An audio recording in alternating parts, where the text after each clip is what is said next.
반갑습니다. 무아바의 전은지입니다. 이번 시간에는 2025년도 1회차 산업안전기사 출제경향과 신유형 문제를 가지고 왔습니다.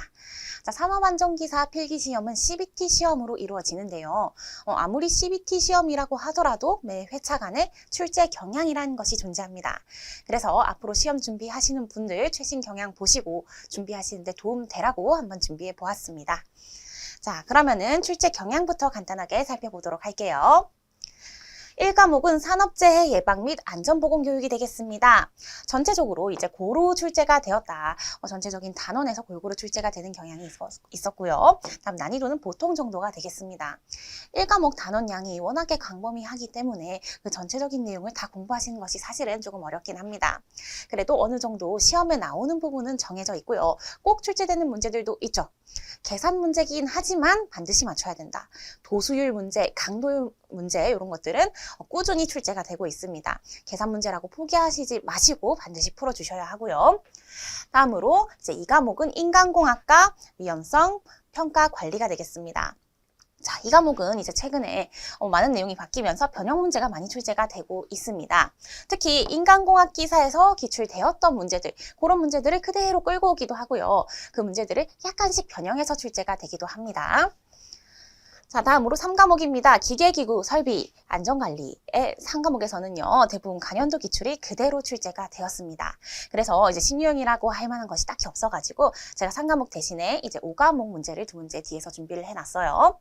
그 다음 4과목 전기설비 안전관리입니다. 이제 전기 과목이 산업안전기사에서 꽈락 과목으로 유명하죠. 워낙에 전기라는 것이 깊게 공부하려면은 한도 끝도 없이 어려워지기 때문에 이 공부를 어려워하시는 분들이 많았습니다. 하지만 이번 연도에는 그렇게 이전에 비해서는 평이한 난이도였습니다. 물론 그렇다고 해서 전기가 쉽다는 것은 아니지만 이전처럼 이거 너무 꽈락 나오지 않을까 하고 겁먹으실 필요는 없다라고 생각이 됩니다. 자, 다음으로 화학설비 안전관리입니다. 자, 이 5과목에서는요, 소방 위험물 관연도가 출제가 되었습니다. 그래서 신출 문제로 발견이 되었는데요. 화학설비 안전관리도 앞에 전기 과목과 마찬가지로 꽈락이 굉장히 많이 나오는 과목이죠. 과목 자체가 어렵기도 하고, 우리 이렇게 공부할 내용이 6과목이나 있는데 화학 반응식 하나하나 다 공부하면서 화학에 대해서 깊게 파고들 시간이 없잖아요.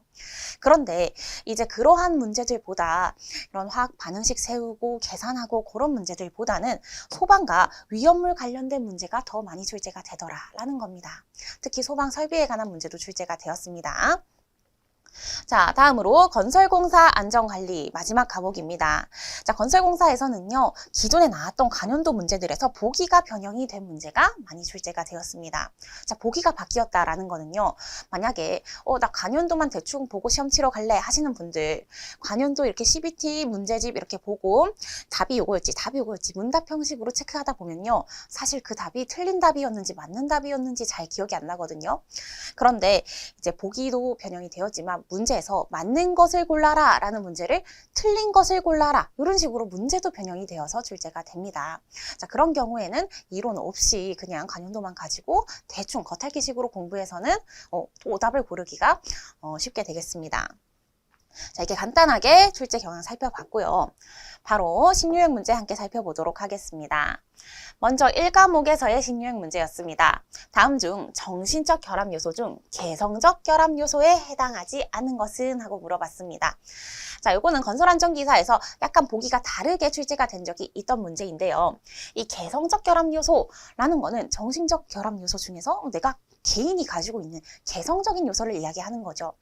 과도한 자만심이라던가 경솔함이라던가 인내력 부족이라던가 이런 것은 개개인의 특성에 해당이 됩니다. 개개인의 특성이 바로 개성이죠.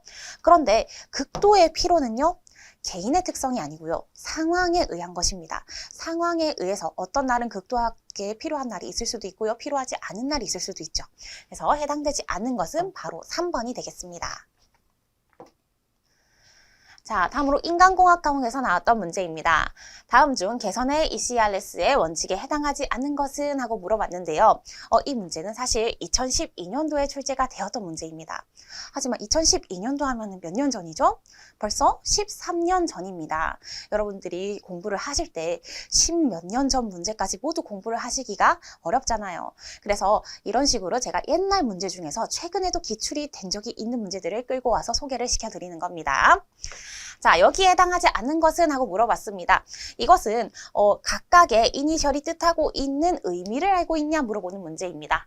개선의 ECRS에서 각각의 알파벳이 의미하는 바는요. eliminate, 제거, 다음 combine, 결합, 그리고 rearrange, 재조정, 마지막 safety가 아니고요. simplify가 되겠습니다. simplify 해서 간결함, 간단함이 되겠죠. 자, 다음으로 전기설비 안전관리 과목 한번 보도록 하겠습니다.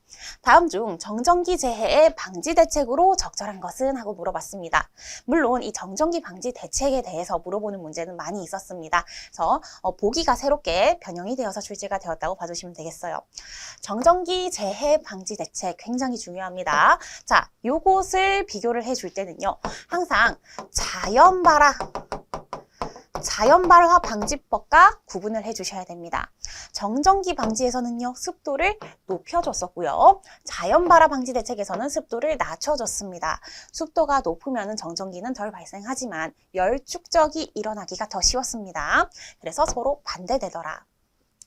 자, 이번 문제는 정전기에 대해서 물어봤습니다. 1번, 대전되기 쉬운 금속은 접지한다. 이것이 바로 정전기 방지 대책이죠. 자, 대전되기 쉬운 금속을 접지해 줌으로써 대전이 되었다면 그 전하들이 접지선을 통해서 빠져나갈 수 있게 해줘야 됩니다. 1번이 정답이고요. 다음 2번, 절연체인 플라스틱을 사용한다. 자, 절연체를 사용하게 되면 어때요? 정전기가 빠져나갈 수가 없습니다. 그래서 절연체인 플라스틱을 사용한다. 이건 틀린 보기가 되겠고요.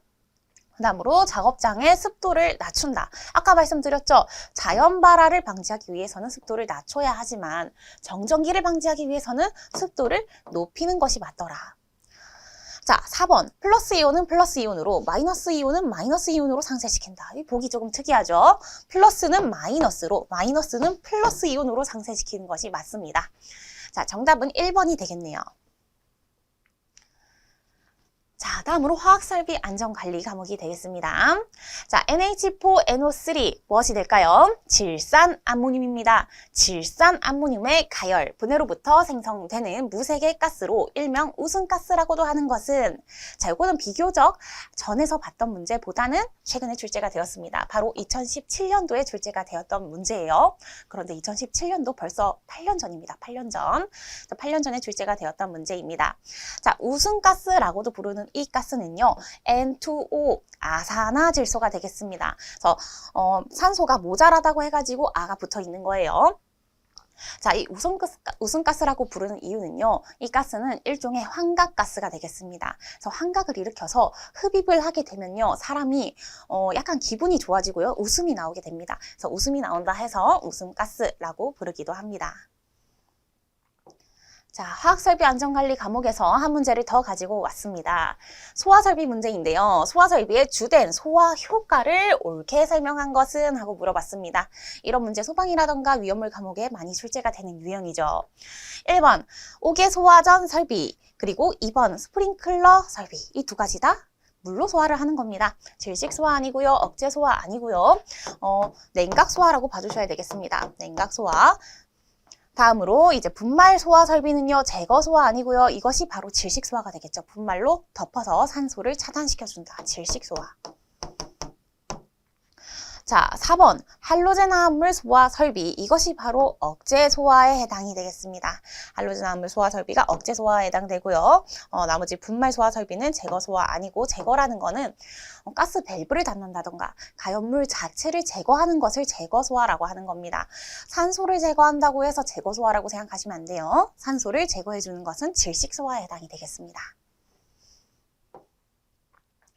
자, 다음으로 건설공사 안전관리 마지막 과목 보도록 하겠습니다. 유해위험 방지계획서를 제출해야 할 건설공사 대상 사업장 기준으로 옳지 않은 것은? 자, 가장 중요한 내용이 나왔습니다. 우리 마지막 6과목뿐만이 아니라 어디에 나와도 이상하지 않은 내용이죠. 1번 최대 지간 길이가 50m 이상인 교량 건설 등의 공사 해당이 되고요. 다음 2번 지상 높이가 21m 이상인 건축물, 여기가 30일이 되어야 되죠. 3.1절 떠올리라고 했습니다. 3.1절 31m 이상인 건축물, 그리고 터널 건설 등의 공사, 깊이 10m 이상인 굴착 공사, 이렇게 해당이 되겠습니다. 2번이 바로 틀린 보기가 되겠네요. 자, 이 내용은요, 보기가 매번 변형이 되어서 꾸준히 반드시 출제가 되고 있는 부분이니까요. 혹시라도 모르셨던 분들은 지금 눈도장 찍어주시고 한번 싹 정리를 해보시기 바라겠습니다. 자, 여기까지 해서 이번 시간에 제가 준비한 출제 경향 그리고 신유형 문제는 끝이 났습니다. 여러분들 합격하신 분들은 모두들 축하드리고요. 그러지 못하신 분들 또는 다음 회차 준비하고 계신 분들은요, 열심히 공부하셔서 꼭 합격하셨기를 바라겠습니다. 자, 여러분의 합격은 모아의 보람입니다. 감사합니다.